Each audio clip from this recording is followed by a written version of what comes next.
Michael Sheyahshe is a member of the Caddo Nation of Oklahoma and currently sits on the board of the Caddo Heritage Museum. In May 2003, he received 2 degrees from the University of Oklahoma, one in Native American Studies and another in Film and Video Studies. Michael is a Gates Millennium Scholar, a Ronald E. McNair Scholar, and is a member of both the Alpha Lambda Delta and Gamma Beta Phi honor fraternities. He has presented academic papers at various universities, museums, and summits around the country. Michael has been published in many magazines: Illusions, Trauma Magazine, Native Peoples Magazine, Games for Windows, and UCO's New Plains Review. He has held internship with the Smithsonian Institute's National Museum of American History in Washington, D.C., and has previously been appointed as a tax commissioner for the Caddo Nation. Through his studio, Alternative Media, alternativemedia.biz, you could visit, is an all-inclusive traditional and digital art and media studio in the Oklahoma City and metro area. Michael's artistic achievements include serving as director of animation for a feature film, credits on a shipped video game title, Helix, for Nintendo Wii, art purchased for the Red Cloud Museum's permanent collection, and artwork featured at various art shows around the country. Currently, Michael is completing a Master's of Fine Arts degree in 3D modeling at the Academy of Art University, San Francisco, for the School of Animation and Visual Effects. I'd like you to welcome Michael Sheyahshe.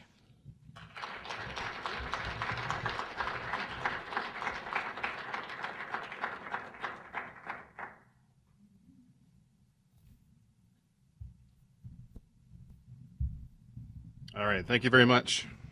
I have to figure out where to stick this. Hold on. All right, everybody hear me? Okay, please take out your Scantrons and your number 2 pencils. Please do not start until I finish reading the instructions. I think the only thing we forgot to say about introducing me is I'm a heck of a good dancer and I'm a very good karaoke singer. And we've dimmed the lights for your protection so that you don't have to necessarily stare at me the whole time. We're going to make this very bright for you. So, my name is Michael Sheyahshe, and don't hold it against me. I am from Oklahoma. I'm only visiting, so you'll be rid of me soon. And I am the author of Native Americans in Comic Books. And today I'll be talking about just a general exploration of some of the themes in the book, specifically how to look at any sort of pop culture, whether it be comic books or video games or television or books, and to sort of have a general criteria by which to examine whether or not the native character in question might be misrepresented, might have some stereotypes involved. And what I'd like to encourage is, as we go along, if you have questions, let's go ahead and do them now. But especially at the end, if you have questions, I'd like to talk with you about those. Just quickly, if I can maneuver, I want to thank Ryan and Samantha and Gwen. Sorry, I forgot to put you on there. I appreciate you guys having me out. Thank you very much. It's an honor. So basically, what we're going to talk about is native characters in comic books. That's going to be the recurring theme, so if you get tired of hearing that, think about what I get tired of hearing, having written the book. So the book is sort of a personal endeavor of mine, and I'll talk about why I wrote it, but basically it was one of those things where, as I was doing the research, I didn't find any other first source material and felt like it was important that it be written. So yes, basically the guilt drove me to write it. So it's set as a 30-page manuscript in my drawer for 4 or 5 years, haunting me, the telltale, heart of a manuscript. And finally, I finished it, fleshed it out, and acquired several hundred comic books later. So I'd like to be able to talk about representation, and we can also talk about towards the end in more of a discussional frame some gender roles. We may not be able to get to that in this framework, but certainly we can come up and I can talk to you one-on-one afterwards.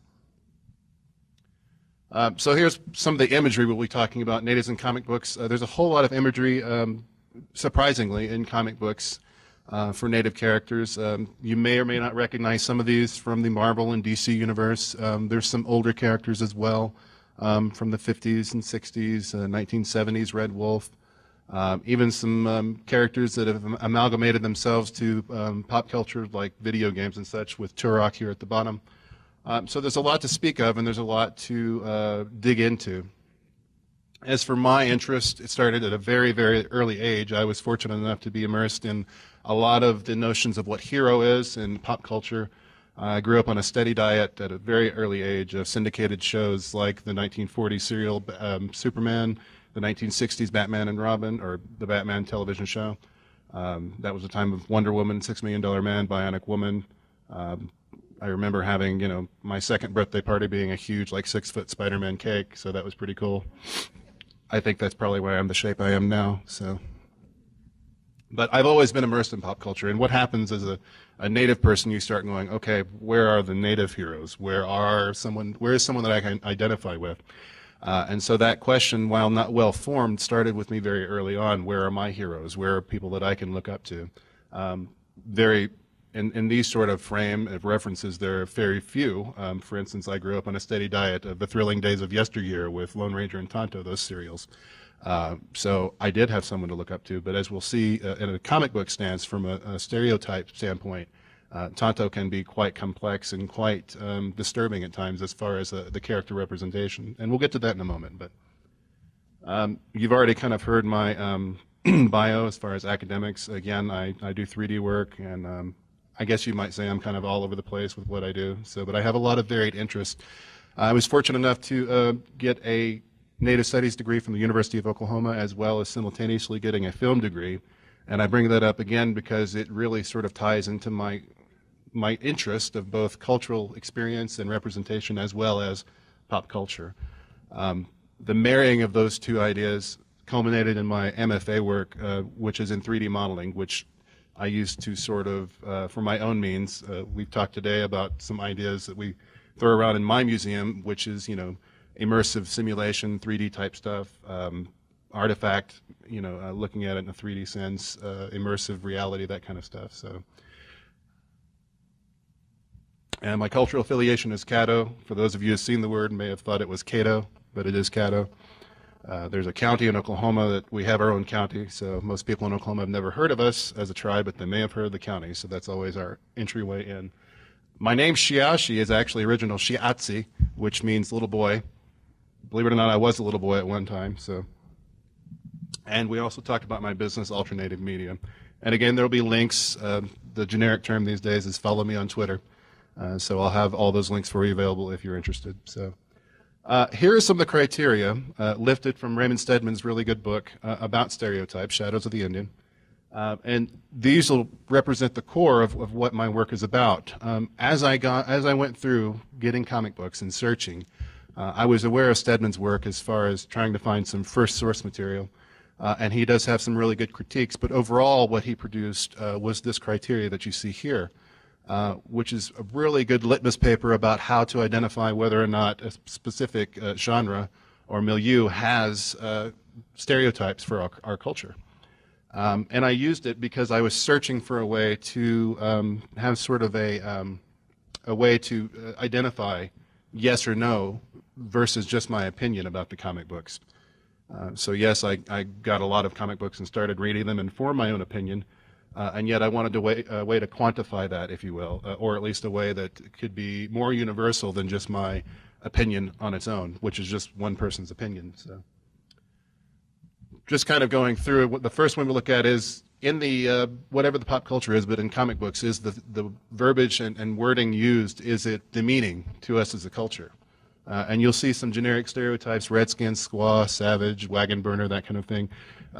Things that as an in-joke we may tease ourselves and call, but in a representation not written or created by us, it becomes rather demeaning, especially if it's used to show that a character is not as intelligent, is not as civilized, is not as personable as another character in comparison. So part of the problem with these words, again, is they have a negative association most times, and by which that means that if you see them in a comic book or read them in literature or hear someone call them in some other pop culture, it then gives an instant sort of encapsulated version of what you can expect from that person. So there's some problems there. So that's one of the first criteria we sort of look at is is whether or not the verbiage and wording used to describe a native person or native character is demeaning or pulls away or detracts from their humanity in some respect. Here we see an example from an older comic book, White Indian. And of course, this is about a guy that was a white guy and tried to be Indian, as the name suggests. And he did have a friend, Teepee. And you'll see here in this short strip, if you can't see it very well, basically they're having a party with aristocrats, and Teepee basically gets slapped by an individual, and he says, "You filthy little savage," or something like that.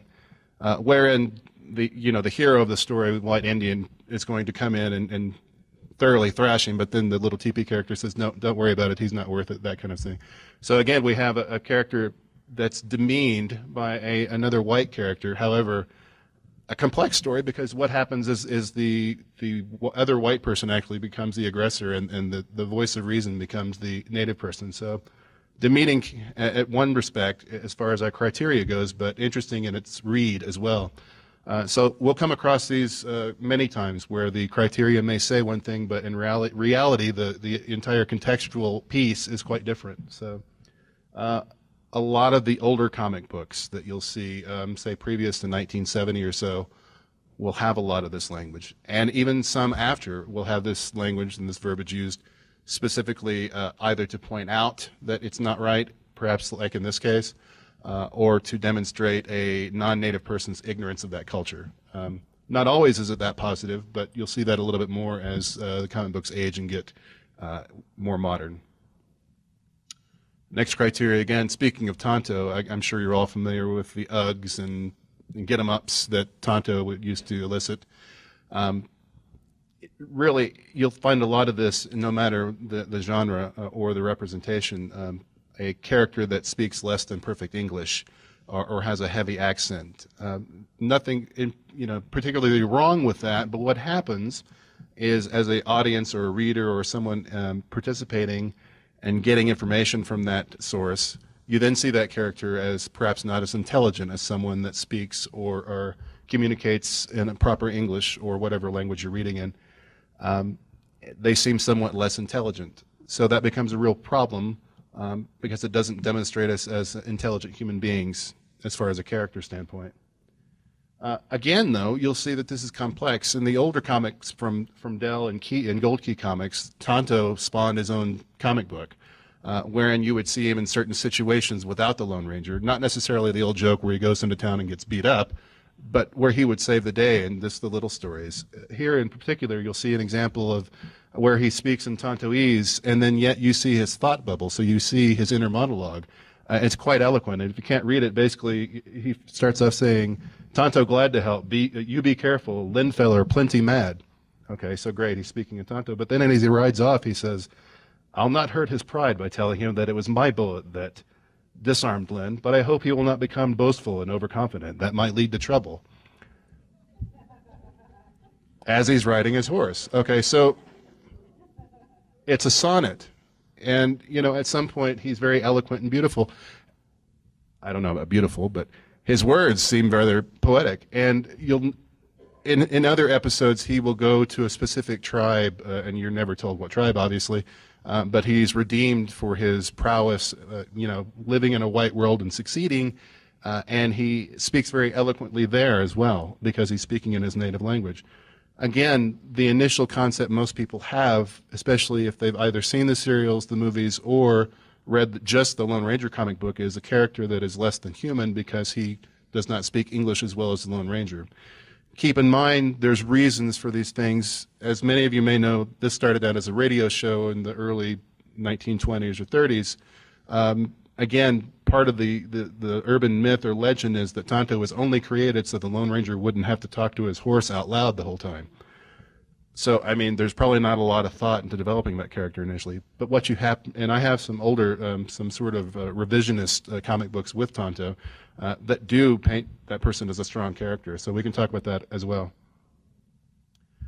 What we'll see a lot, and what you'll see even on the cover of my book, is a generic pan-Indian image of comic book Indians.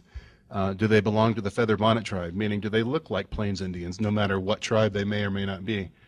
You'll see this a lot in comic books, perhaps because of limited exposure, the first half of the century, limited academic exposure for those people creating comic books. Again, remember that many of the comic books had an explosion of popularity from the 1940s to 60s, and then it dropped off. So you had, many publishing houses developing these almost caricatures of us without having any real knowledge of who we are as a people.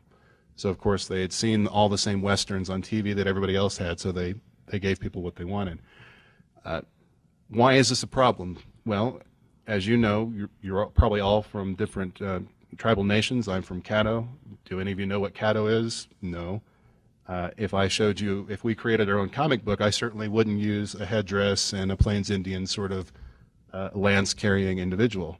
I would have something that celebrated my culture. So that's the problem. We're a varied and diverse culture, and yet depicting us as Pan-Indian or Plains-type Indians, unless you're a Plains tribe, doesn't necessarily depict who you are and celebrate your tribal entity. As you can see, a lot of comic books would throw a headdress on anyone just to make them Indian. And it worked for Rex the Wonder Dog, and I think he is part Indian. So don't mess with him, okay? I think he has a card. But again, remember that in comic books you have a very limited panel of sequential images to get your message across. And that doesn't necessarily condemn or condone, but many times these artistic individuals take a shortcut. Whether it's the writers or the artists, they say, throw a headdress on him. We've got to make this character instantly Indian for our audience to catch it. So not always a good choice. It looks pretty good on Batman and Robin, or I'm sorry, Chief Man of Bats.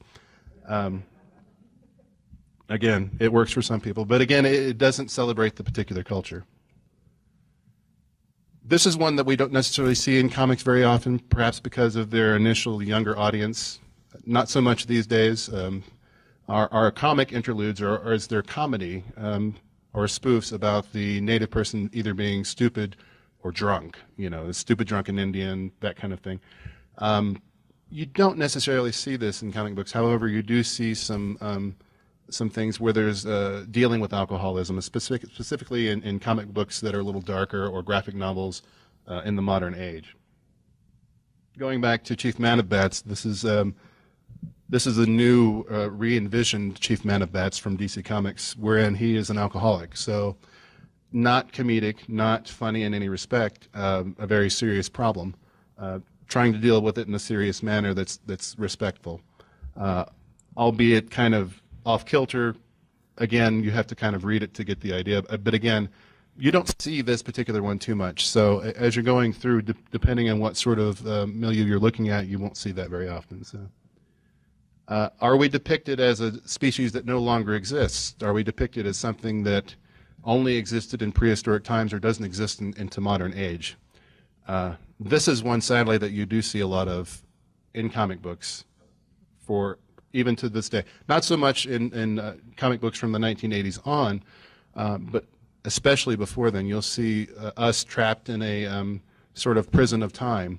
We'll be set in Wild West times, or we'll be set in colonial times, but it's always in historic period piece comic books for some reason. The problem with this is because we still exist as a people. It doesn't celebrate our continuance. It doesn't show that we're still here. People that may not have neighbors that are, tribal entities may not know that we exist, specifically because they buy into this concept that we're an extinct species. So it's a real problem. Again, celebrate us, and it doesn't show our continuance. Even some educational comic books like this one, Browser and Sequoia, shows it in sort of a prehistoric light. You'll see that he's riding a woolly mammoth there with his little tiny saber-toothed cat. All well and good, all educational, showing some prehistoric settlers of the North Americas, but it doesn't really do anything to celebrate us as a culture. Even some more popular ones in the 1970s, starting in the 1970s, such as Marvel's Red Wolf, which was a pretty good character in a first, one of many actually, of a strong centralized protagonist in comic books, still is trapped in Old West times. So that's, again, part of the problem because we're still here. What you will see a lot in the older comic books is a dichotomy between a native character being either noble or savage, which is really a caricature of a character. It doesn't show that there's any complexity to that character. They'll either be really angry and let their rage rule their life, or they will be stoic and they'll always do good. And so you'll see this in some of the older comics, especially ones, say, like White Indian or Golden Arrow, or I'm sorry, Straight Arrow, where they're dealing with other native peoples, and they don't tell you usually what tribe, but they'll be the good Indians and the bad Indians. And so there's that specific divide that you have to overcome. Here's one with Tonto where you see, or here's not one with Tonto, Straight Arrow again, a Golden Arrow piercing this person's tomahawk. He instantly realizes the Golden Arrow belongs to Straight Arrow. Interestingly enough, Straight Arrow was actually a Comanche person pretending to be a white rancher who would then sneak off and put his Comanche clothes back on to be a hero. Yeah, it's not convoluted at all. Brought to you by Nabisco. So, yes, the Cracker Company. All right. So, you'll see this in a lot of the comic books up to around the 1960s or so. And again, you'll see it in a lot of TV shows, movies, even past that time, wherein native peoples weren't centralized characters, but more hordes, mindless hordes, which would be the protagonist or the antagonist to overcome, but they would be this sort of group mentality that were just ruled by rage. Another stereotype we can look at is whether or not the tone is patronizing, whether or not the overall message of whatever you're reading, viewing, or watching is one that depicts native peoples in a sense that may smack of being respectful, but really is sort of a backhanded compliment. This is more nuanced and more subtle to examine, but you kind of have to trust your judgment. One in particular that kind of gets me every time I have to read them is D.C. Scalp Hunter, who is a white individual raised by Kiowa people, and yet apparently for him the entire Kiowa people were all wiped out when he was a child, even though Kiowa people still exist. So then thinking that he's native, even though he's obviously lighter skinned than even the white people, he goes on a trek to find his white sister. So unfortunately he brings with him all these stereotypes. Again, his real white name is Brian Savage, which sort of is an indication of what type of person he is. He goes around and all the white people he meets usually calls him Redskin or Savage, and then he gets in a fight.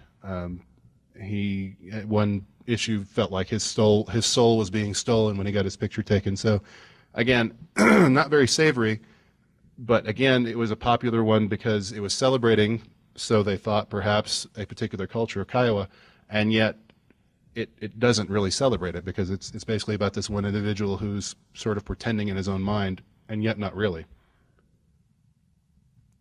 All of these, to me, indicate whether or not, as a character, our humanity is recognized. Are we real humans, or are we just merely, background pieces for a larger story? The joke is, Dances with Wolves is a great story. It's about two white people that fall in love, and there's a bunch of Indians involved.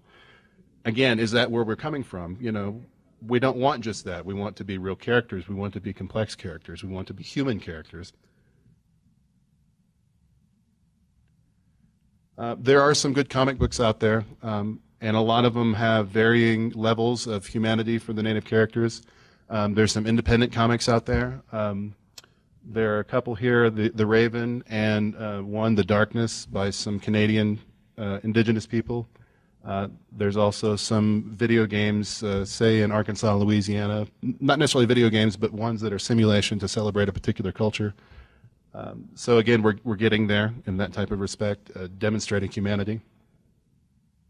The question is always, how do we get there? How do we demonstrate humanity?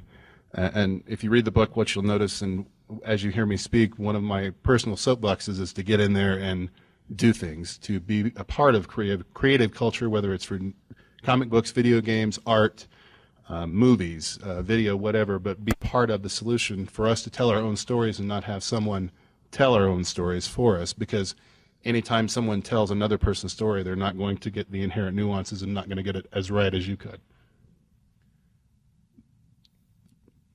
As you can tell, I got quite a bit of information from Stedman's book. and I did quite a bit of extensive research online. And as I was telling them earlier, thankful that eBay existed when I started doing my research to acquire many of these comic books, which were pretty affordable because nobody really wanted them. And the DC and Marvel encyclopedias were quite useful as well. There's also several websites that you can look at. I'd really hope that at some point that we can talk about what you see in pop culture or comic books, or if you have any experience in comic books you'd like to share.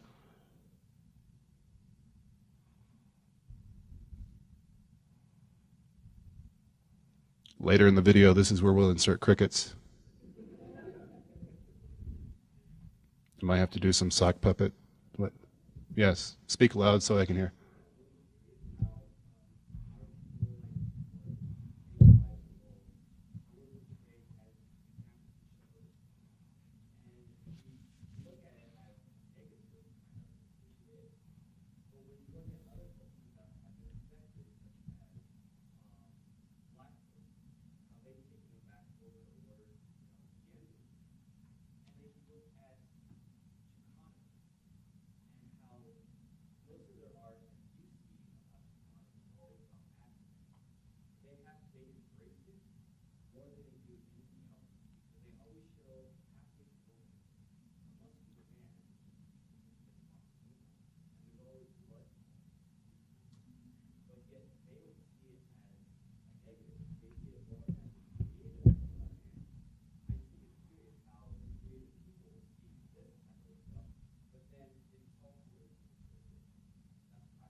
Yeah, and I agree with you. And what I don't think I could ever have the ability to do is discuss with some authority exactly how political it is, because it's different for every group. But I agree with you. And so part of what I would say is, how would you personally like to be depicted in a comic book and a video game? For instance, there was a video game recently called Prey, and the centralized character was Cherokee. And he didn't carry physically, but he could go into the spiritual realm and move around in the video game and shoot a sort of spiritual bow and arrow. Now, is that stereotypical because he's native and he has a bow? Perhaps. It was an enjoyable game, did okay. But the same question then becomes, do you want to play a ninja or a samurai game without a sword? There are certain, when we talk about genre itself, there are certain keys or certain elements of it that we expect as an audience. And there's that real, not a fine line, but there's that real gray area of where does this turn into a stereotype and where does this go into something we expect to get back as an audience, like gangster films as a genre. You expect there to be gun and bloods, and perhaps in an urban setting usually. It doesn't always have to be, and if it doesn't, then is it taking our genre and turning it on its end to celebrate that genre? So I agree with you. There are certain cultures that have done a lot, and what I would encourage us to do is, as people, figure out what we want and how we would like to be celebrated and represented, and then do it. And it may be okay if you use bow and arrow. It may be okay if you see as a plains culture. So.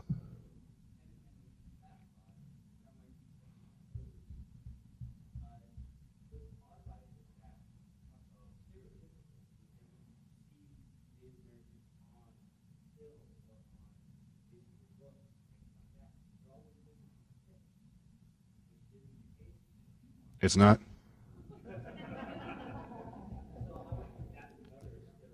We're going to put green screen on me later, so. Okay, and agreed, but now that goes back to part of my issue, which is if you're looking at Native peoples in a historic sense, usually there wasn't a lot of obesity. It was usually, generically speaking, the people were fit because they weren't overeating or they were sustenance. They were working for what they ate. So not always, but again, especially in the plains cultures, they were fit. Now, I agree. So, but again, you have to answer whether or not that's something that you want to celebrate, that we're a fit people. Or you could just look at me, I guess. So.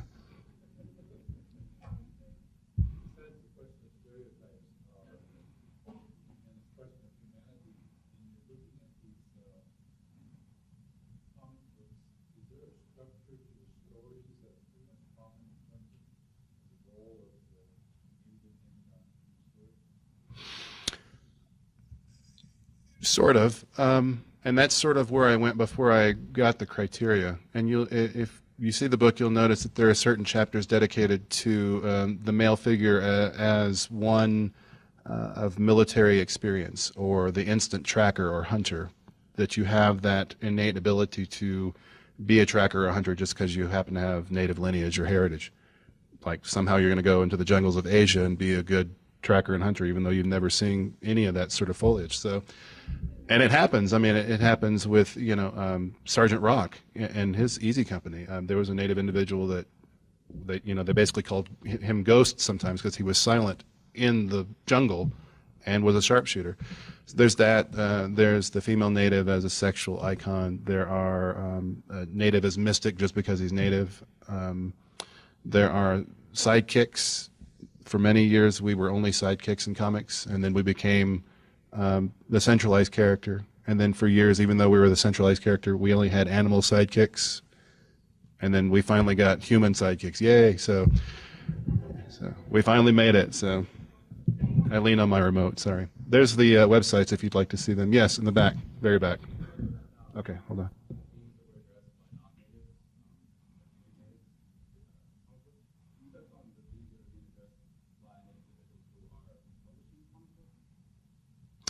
The few natives that I have interviewed for the book specifically are just trying to create a good, holistic piece of art, one that celebrates our culture.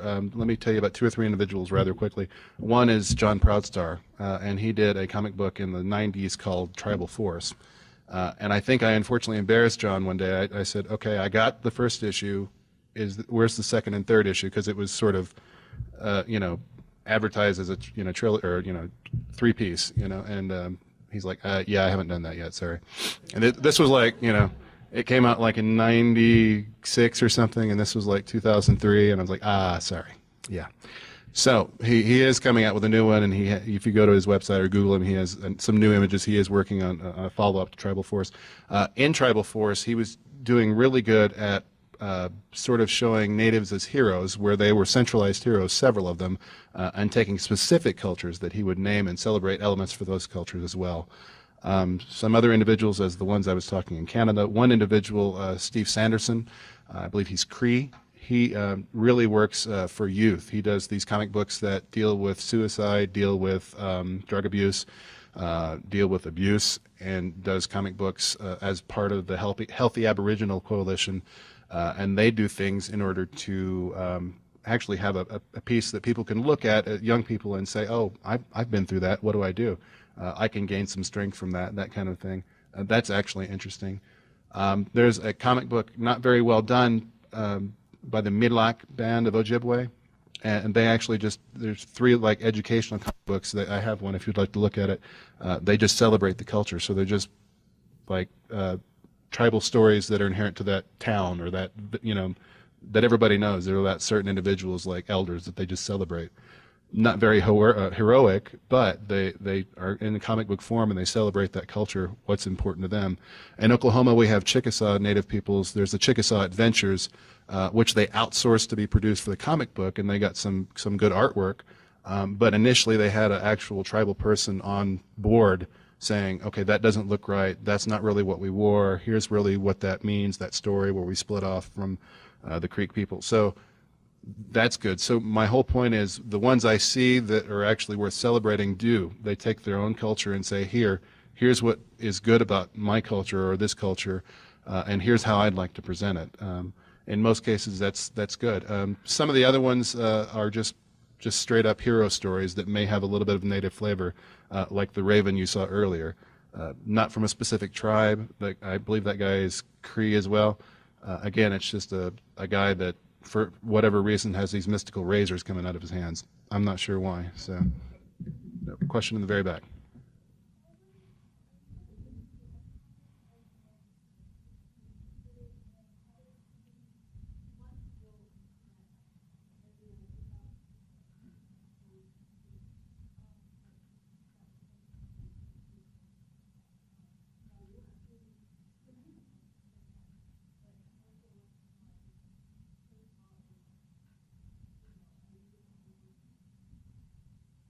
Right.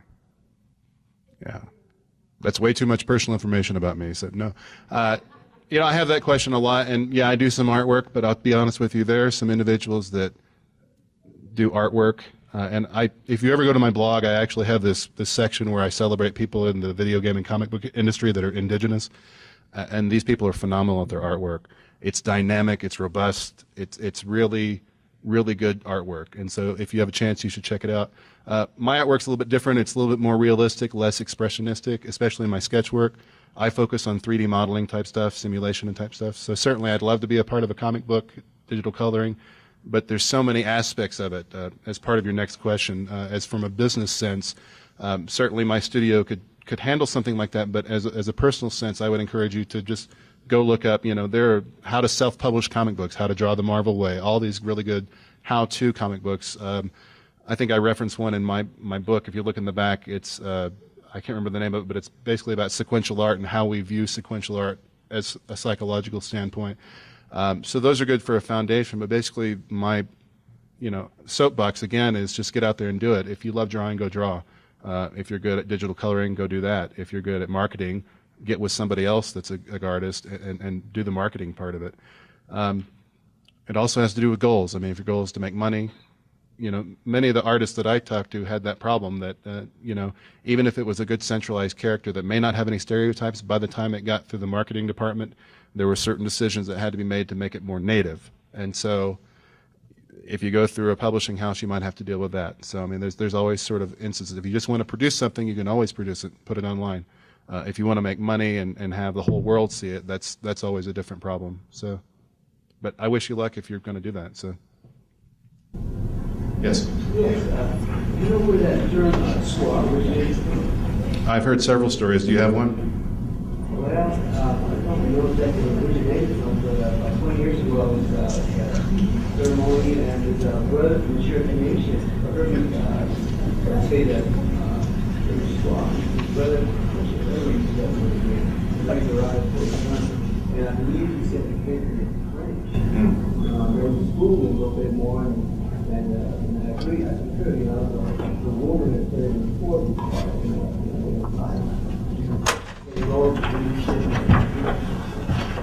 Right. Yeah. The original, the origin of it, and that's part of the problem. It's obscured in hundreds of years of just general use by the non-native public. And so what happens at that point is the word squaw then becomes something as what did you intend, and why are you using it anyway, and where did you get it from? The other version I've heard is that it's one of the tribes like Iroquois out in the Northeast that actually it was a... Right. So, and I don't know the origin myself. So again, it depends on the use. I think it's had so much negative use, it's hard to turn it into something that's not. As someone mentioned earlier, the N-word has had so much negativity that even if you're a part of that culture and say it to each other, it's still, I mean, obviously I'm not part of that culture, so I couldn't say, but to everyone else it seems rather negative. So that's yeah. So I mean, it's hard. Again, that's, you know, we're talking about not telling your own story. I mean, if you're not a part of that inner group, it's hard to say whether or not. And I think that's something we would need to decide as a people: is are we comfortable with that term or not? So, did you have a question back there? Were you just waving at me? You did. All right. But you're too scared to say. All right. If you're too scared, that's fine. Somebody's calling you out, though. I mean, I think she said chicken. She's clucking. I don't know what's going on. All right. You're gonna say it? Don't want to say it. Are there curse words involved? My question is basically, I guess, you were talking about how in the comic books how Native Americans are portrayed, and on the front of your book it seems like that you've got to say picture portrait of a Native American. So Yeah. now that book's going to be out there, and that's how they're portrayed then. Right. Agreed. I don't necessarily agree with the cover. Unfortunately, in order to get something published, they make decisions that I don't. I didn't want it in hardcover. I didn't necessarily want it priced at the price it was. But in order to get something published, you have to sign a contract and say. I had suggested do it a soft cover with an interactive CD-ROM, but this particular company doesn't do that. And so there was a lot of decisions that were not in my hands. Kind of going back to that other thing we were talking about with artists, you know. So, I'm sorry. What? Oh, I'm sorry. I thought you can say it. I don't know. What did you say?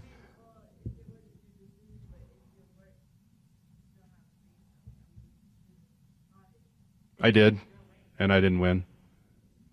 That's why it's on there. I know.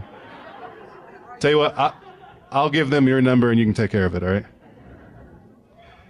But it is an interesting point, though, and the good thing is, at some point I can say, even the cover of my book takes that generic pan-Indian stereotype like that I'm talking about in the book. So there's a positive one, not much, but there's a positive to it. So in the back. Are you planning any follow-ups? It sounds like you have varied interests in pop culture, so something on animated series or video games or even film. Right. You know, it's hard to always say I'm definitely going to do something when all it is a discussion between a couple of academics and myself. There have been talks of a video game book, as well as one about toys, and then another one about just digital representation in all its forms. Some of that is with my friends in Indiana, some of it's with the Canadian people. So no contracts have been signed, so I can't say definitely it'll happen, but it's something that, again, this took quite a while and quite a bit out of me. So once it was done, I had a little celebration. So I'm not sure I'll be quick to jump into another one. But yes, you know, there's a lot of the same similar type aspects in video games. So I see a lot of parallels. There's a section in the book that kind of touches on it. But there's so many video games out there now that there's a lot to touch upon. So, and actually in the last 5 years or so, there have been quite a few native characters in video games. So there's a lot to comment on. Maybe softcover or a different publisher. I'd like to thank the good people at McFarland for publishing my book. Go ahead. You know, I found a lot of heroes. There's a lot of ones that I'm actually happy about as far as representation. None that have been perfect. You know, it's, what is the phrase? We murder to dissect, or we dissect, you know, when we look at something. I think every character, if you look hard enough, may have some imperfections.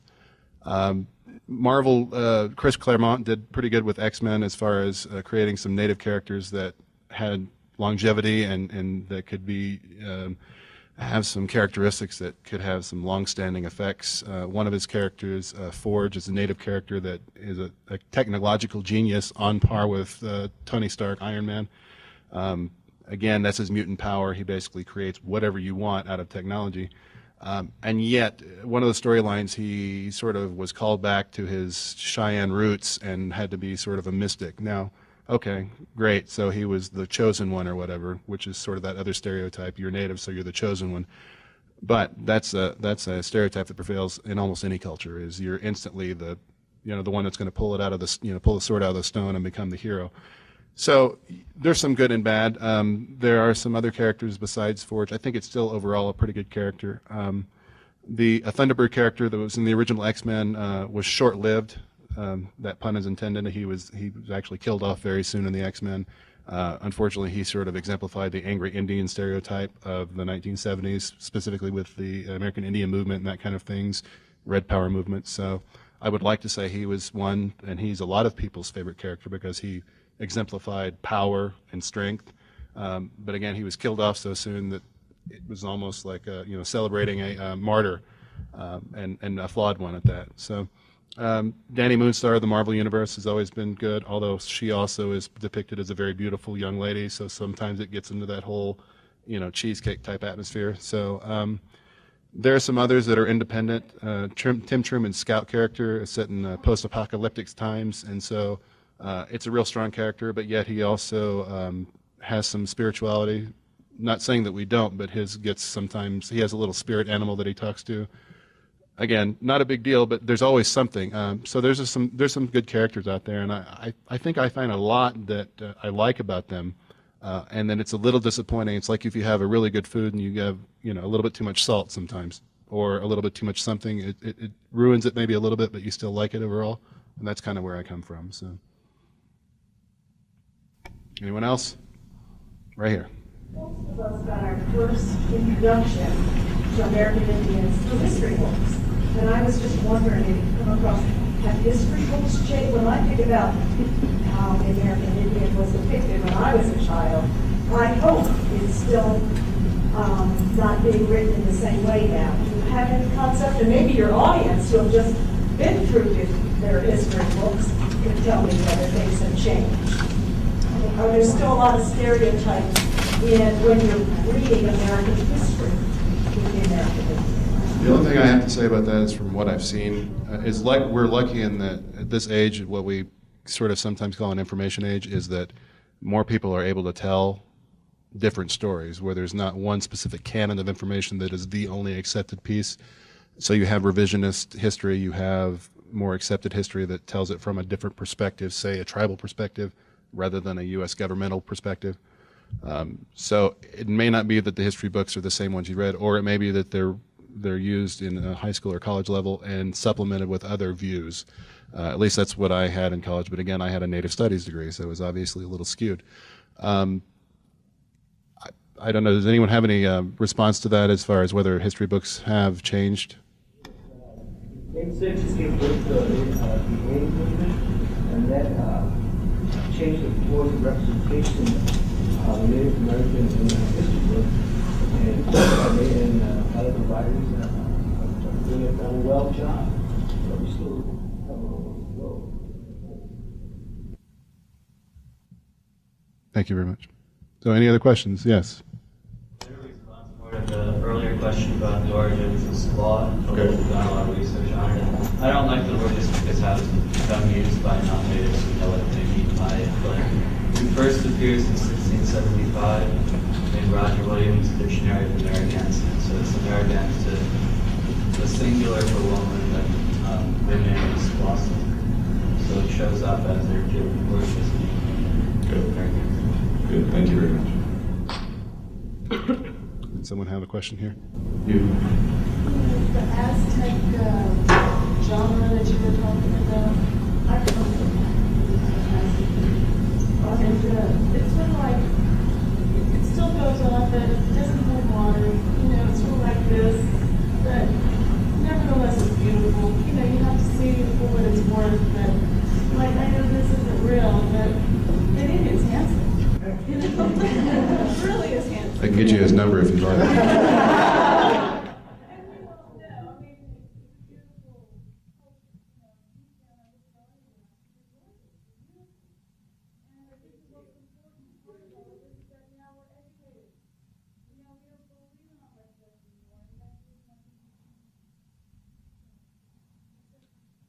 Thank you. I like the part where you called me beautiful. Back in the back. That's why I have the lights down low. So. Developing concept artists. Well, anyways, I was raised in Texas until I was about 15. I was the only Native American, aside from my mother, I ever was around. And as far as growing up, I was also well fed on the concepts of, you know, comic books, video games, so on and so forth. And without that, it's like the only other reference, you know, the generalizations as well as, I guess, slanderous images of Native Americans. The only other ones we had to compare to would be, you know, textbooks. Same thing. And as far as that being, you know, Native American but not culturally inclined, how would, you know, someone in my stature take in such a movement? What? Say the last part again, I'm sorry. Like such a movement of like identifying Native Americans. Well, because I see it, you know, it's more of a blood situation. I don't know. It's like it wouldn't be very glorifying to me to, you know, drop out my life being Native American. You know, going to concerts as a teenager, just another American. Right. I don't know. It was an interesting concept. I was wondering, like, how would be another view? Let me share this, and I actually identify with that quite a bit. I grew up away from my tribe, about an hour's drive away. I'm just a simple farm boy from Oklahoma, so I was removed not only from them but from everybody because there was nobody near on the farm. Yes, they kept me away. Thank you very much. So I identify with what you're saying. But I have a comic I'd like to show you later by the Cree individual from Canada that does the Healthy Aboriginal comics. And he is an interesting individual. I don't have pictures, but I have pictures online He's 6'7" or 6'9", so when we take pictures together, it's like, it's very interesting. So he depicts Native peoples in a very sometimes with traditional grandparents, or at least in a setting where there are other Native peoples, sort of like what you guys have here.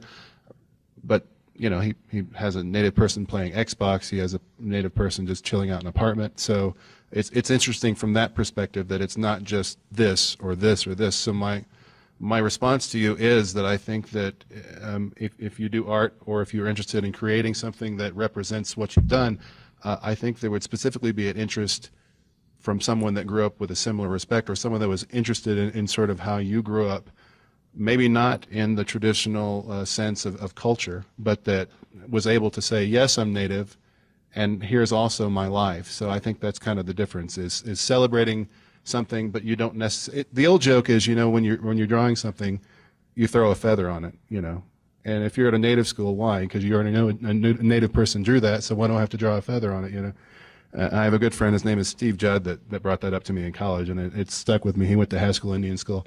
He was doing a banner for the football game or whatever, and said, hey, that's pretty cool, why don't you draw a feather on it? It was another Native individual, and he said, I'm Native, you're watching me draw this, it's Native, so why? Again, and I also identify with that for my 3D stuff that I do. Hardly any of it is, say, a traditional standpoint. I do ninjas and cyborgs, and so that's the kind of stuff I do. And so, but there's still some interest. I'm still a Native person producing something, and so that's kind of where I'm getting at. But that's a good point. So come up and see it when we get done. So, anybody else? Yeah, I was just wondering what your thoughts are on Native artists appropriating and then also being influenced by comic book imagery. There was a recent exhibition at the National Museum of American Indian regarding that. It was comic art imagery. My thoughts are generic and bland. But generically speaking, as you may all know, that as a people, and generically speaking, we take something that's not ours and make it ours. Not always, but for instance, beadwork is now instantly thought of mostly from a Native perspective. You think beadwork, you say it in a conversation, someone thinks Native beadwork. That comes from our own way of taking something, the glass beads that we found very beautiful, however many years ago, and implementing that, our own culture into that. So taking something and implementing our own culture. So I'm all about someone taking imagery that works in sequential art form and investing themselves either on a personal level like we were talking about, or a cultural level, and producing something, a synthesis of something else. I'm all about that. And that may not exactly address what you're talking about, but that's kind of how I see it, is taking something that may or may not be our own, but making it our own, to where we've made it our own so much that people can't talk about it without thinking about us. I hate that, sorry. That's the one we didn't get to, so. That's a teaser, so. I'll try not to hit that anymore. Okay, yes.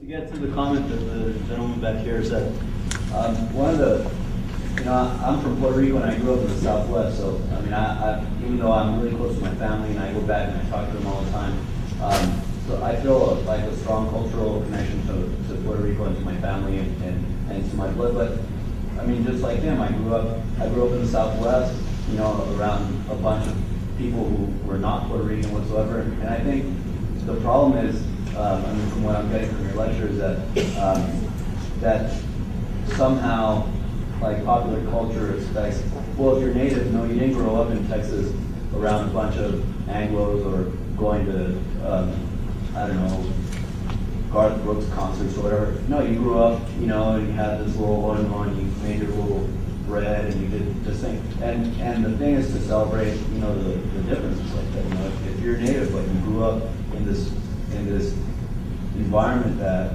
maybe wasn't a traditionally Native environment, it doesn't change the fact that you're Native and you can have a really strong connection to your roots, and it's the exact opposite of what you have in these depictions of a Native American having to do this one thing. So if you're able to understand that being Native American doesn't mean growing up on the res or doing this or it just means that, you know, you have a strong connection to your history, to your people, then it doesn't matter whether you grow up in a, you know, in some little town, or it doesn't matter if you grow up in New York City for that matter. You know, it just matters that you have some kind of strong connection, and you know, you want the sort of life you see. You don't want to be depicted as just this one thing. That's when people start feeling like, well, maybe I'm not Native American, or maybe I'm not Puerto Rican because I didn't, you know, because I don't live in Puerto Rico. No, I still feel like I'm Puerto Rican. You know, and I think you can still keep that really strong tie to what you feel like you are, even if you grow up in an area that, you know, or doing things that aren't what people expect. Right, I agree. And if I could respond just real quickly to that, I feel like that's kind of where my same standpoint is that any story can be a good story as long as it's made a good story. Your story, his story, anybody's story, as long as we tell it ourselves, because we know the personal nuances to make it a good story, rather than many of these comic books and other television shows and movies that were produced years ago by non-native people telling our story. So that's exactly what I want to bring home to all of you, is that we do need to tell our own stories, no matter what they are, to make them better stories. So a couple more questions, and then we probably need to wrap up. Sir? Were any of them good? Just checking. Okay. I'm joking. I've got a check for you later, so a very small one, and it might bounce, but thanks. One of the things you talked about was the compromise with the marketplace in terms of, for example, your book, Yes, sir. cover. And there's always that issue of compromising our content with the marketplace in order to get it mass produced. And then I take that idea, kind of set it aside, and go back to this idea of when the native becomes a centralized figure, and that heroic aspect that has to be applied to them. Is there a compromise that's made between authenticity and heroicism in order to meet the needs of the mass? Generically speaking, from what I gather from, generically again, from what I gather from the actual people working in the industry, yes. There's always the compromise, even if it just comes down to a compromise between the pencils and the ink. And it comes down to just simple, everyday compromises, and it gets as large as, like I said, the people that hold the purse strings versus the artist. So some of the comic book artists I talked to were fortunate enough to hold their own copyrights to their imagery, and yet they still had to agree with, you know, the marketing rights to whatever publishing house they used at the time.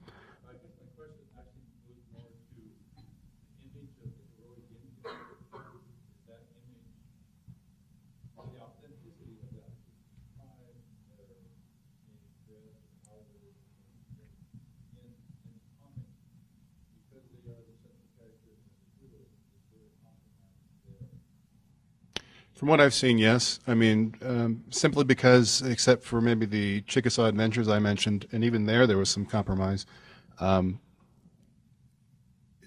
you start producing a hero story from a particular culture, it may exclude those people not in the culture. So again, we're talking about trying to mass market or have a mass audience of something that wasn't originally a mass audience. So it may or may not translate well.